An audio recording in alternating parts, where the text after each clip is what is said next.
Hello, welcome to Getting Started With, where our job is to make your job easier. On this episode, we're getting started with understanding enough evidence. By the end of this video, you'll understand why balance in documentation matters, how to apply the principles of relevance, reliability, and sufficiency, and some practical tips for improving your work papers. So let's get started. Think of documentation like the story of Goldilocks. New internal auditors often fall into the too much bowl, writing pages of detail that aren't really needed. Experienced auditors sometimes go the other way and give too little, assuming everyone sees the same connections they do. The goal is to land in the just right zone, clear, complete, and balanced documentation that supports your conclusions without overwhelming the reader. How do you know when you've hit that just right point? Luckily, the standards give us a recipe to follow. Global Internal Audit Standard 14.1, Gathering Information for Analyses and Evaluation, tells us that documentation should always be relevant, reliable, and sufficient.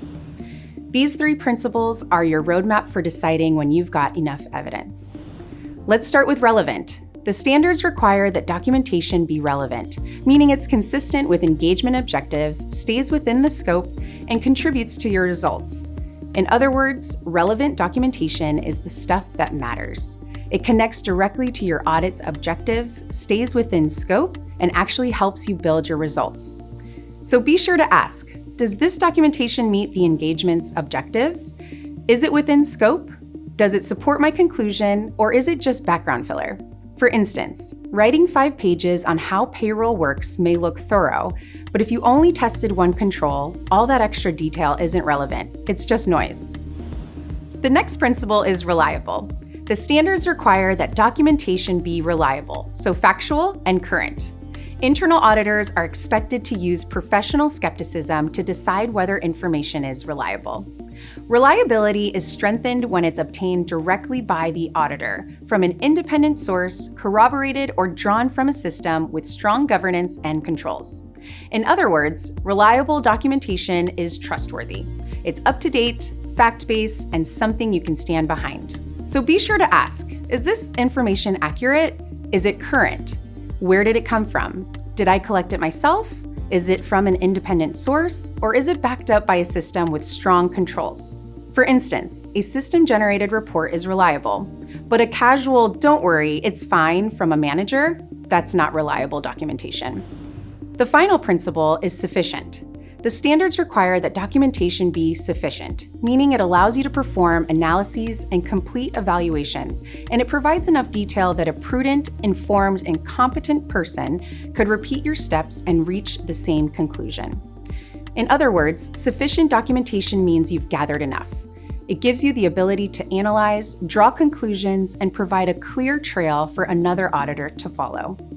So be sure to ask, do I have enough documentation to support my conclusions? Could another auditor repeat my work and reasonably end up in the same place? For instance, reviewing 5 transactions when your methodology calls for 30 isn't sufficient, but reviewing all 5,000 transactions might be overkill. The goal is to find that just right amount. Here's a bright idea. Technology and teamwork can help you find the balance.